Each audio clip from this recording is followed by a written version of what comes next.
What's up, everyone? It's Safe on Talk here, and today is kind of weird for me because I woke up and the very first comment I saw was this. And I thought, I highly doubt that I could get 180 for one div just 2 days ago as I was making the video. And then it kind of clicked. Have I really made it in this content just far enough that my video actually screwed up a small part of the POE economy? And my first thought was shit. And then my second thought was, well, that's kind of cool. Did I do that? So I got on and I went to the Discord for maps, and I was looking around, and the very two first things I saw were want to buy softcore, any T14, one div for 120. And I went, uh-oh. Then this one came immediately after. Want to buy any trash maps, 3C, 1C each. I was like, ah, crap. So I'm looking through, there's a ton of them. One divine for 120 maps. As you scroll down, any T14 to see a map, it just keeps going and going and going and going. What are we going to do? Well, we're going to adapt. So I'm putting out this video to show how you can over-sustain your maps, because if people are going to pay, and I saw one person offering one div for 75 tier 14 white maps of any kind. If people want maps, you can over-sustain for yourself and also make some money selling to them if you want. Or again, you can just keep running it yourself. Now, I want to make this clear. That previous video that I did 2 days ago is still completely viable. If you have to pay one divine for 90 maps instead of one divine for 180 maps, all that means is one extra div investment. You're getting 5 div return to, well, actually maybe even more, maybe still 6 div return on the maps instead of maybe 7 or 8. It's not the end of the world. It's still a really great, quick, efficient strategy. So how are we going to over-sustain maps? Well, a lot of you know this, but I'm going to go over it for people. To get a ton of maps, you are going to want to use Wandering Path mixed with the connected map nodes along with the duplication nodes. For example, 4% chance for one monster in each of your maps to drop an additional connected map. We're going to pump that up to 100%. So there is a 100% chance that at least one monster is going to drop a connected map that is connected to the map you're running. So if you're running Beach, which I'm going to be showing as an example in this, it will drop either Strand or Bog or Arena maps. Now, we want Strand maps, so we put Strand in our favored slots. This makes them extremely more likely to drop. So a combination of the connected map nodes along with the bias of the favored slots is going to make it so Strand maps mostly drop from Beach and Beach maps mostly drop from Strand. Now, how to unlock these, you just hover over them. It shows you. You do not need this many, but I would try to get at least 5 or 6 of them. And another reason that the favorite slot isn't a big deal is because if you get a lot of random maps that, are Bog map or Malformation or Arena map, well, actually not Arena map. That one probably isn't very good for this strategy. But if you get Wasteland or Bog, or you get Malformation, or you get Graveyard maps, that is perfectly fine. You can just sell those to the people that are overpaying for these white tier 14 plus maps. It's called adapting, people. Hang in there with me. Now you can check out the other video. I explain probably more about the bouncing around, and I have other videos of showing examples. This is mostly just kind of an update to the video I put out a couple days ago, now that the prices got wonky within 48 hours. But the passive tree, again, we're going to be doing connected maps, getting that to 100%. You can see I have it exactly at 50%, and then when you put on Wandering Path, it doubles all the small passive nodes, but it makes these big nodes do nothing, okay? That's why you can see I spec'd out of them, because you can put your points into something else if you're going to be running Wandering Path most of the time. You can see my connected map chance, 100% chance for one monster in each of your maps drop an additional connected map. Now, I also have a 36% chance for map drops to be duplicated. This is very, very important. They will duplicate way more often than you think. And it is incredibly helpful, and this is also how you're going to sustain. Now, because you are going to be doing the invitation farming, it's the same thing. If anyone needs a quick rundown, you take the Searing Exarch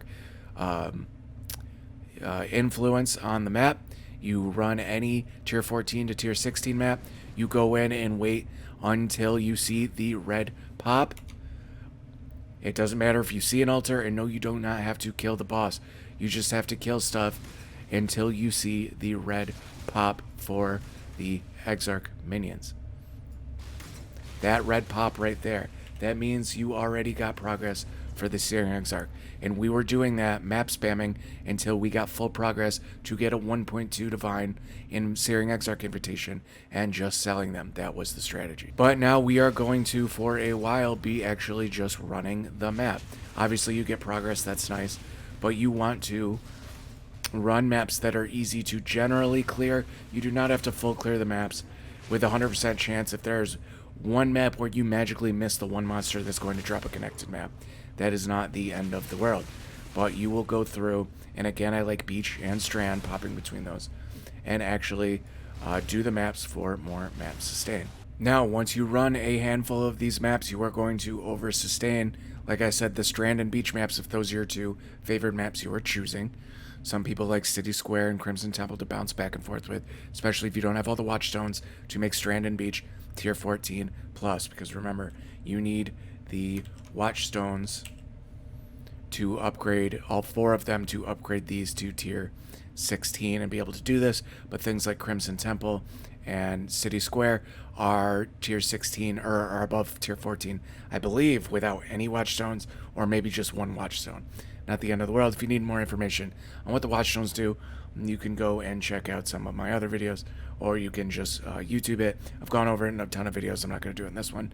I'm trying not to make this video too long. But once you have all these maps, you have options. You should run the ones that you like to run easily. Strand and Beach I like for this strategy and most strategies, because you just run forward and here's a pack of monsters 99% of the time, and you can get the red pop very, very quickly. And you will also get some random or some random maps. You can either run these, or you can just throw them in a tab and apparently sell them to these people that are way overpaying for white maps. I mean, even paying 1 Divine for 75 maps, you're still technically going to make 3 Divines out of that, or 3.6 Divines generally out of that with the imitation farming strategy. So it's not the end of the world, but if you are having a hard time trading for these maps, just self-sustain them. Get them yourself. Ignore chat. We don't need no man. We are an independent POE player. But either way, when you start running these, you are going to want to get out of singular focus, or wandering path. I always do that. Wandering path. And you are going to want to make sure that your baptized by fire is now working, because it will not work with wandering path. Okay? You can keep all this the same. Just make sure you're in baptized by fire. And the last thing real quick, the duplication and the connected map nodes and all that are the important ones. I have some points still left over in Harvest and Delirium. Running Delirium is pretty decent for running the maps to self-sustain when you're running singular focus. The other ones like Essence aren't that great, because you lose out on things like Essences found in your map or a tier higher. Some very important ones. It makes the running of the Essences not as worth it.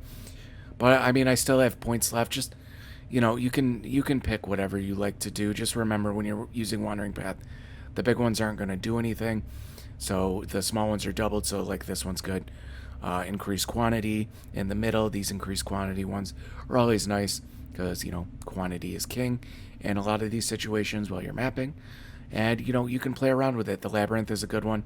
Even though this one is huge, you can still check to see if it says offers an improved offering to the goddess, and go in the portal and do that, even though it's a lot less, there's a lot less of a chance of that occurring without this 20%. It can still happen, so things you can peek at while you're just farming these maps. Always kill the boss. Always pick maps, if you can, where you know where the boss is. It's one reason why Beach is good and Strand is good. You're never going to be running around the map looking for the boss. They're always in the same pretty much place. Anyways, guys, that is just a reiteration on how you self-sustain the maps, because the trading's a little weird. I would give it maybe 2-3 more days.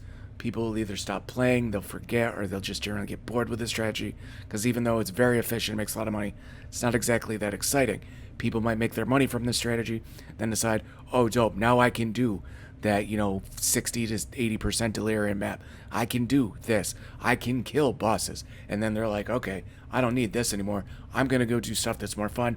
I'm going to go kick the shit out of some stuff. But anyway, guys, make sure you get subscribed, comment, follow the Twitch, twitch.tv/safeontalk. There is also a Discord I should probably start putting in the description of the videos. I'm kind of slacking on that. But yeah, that's I wasn't expecting to make a video today, but when I woke up and saw that, I was like, oh crap. I don't want people to think this is trash or, oh, what is he talking about? One divine for 180. 2 days ago, it was. Just, you're going to have to trust me on that. 2 days ago, it was not a problem. Now it seems to be more of a problem. Even though if you get them at more expensive prices, you're still making some good currency from this strategy. That's why people are willing to pay one divine for 75, because they see the value in even paying a stupid amount for T14 to 16 trash maps.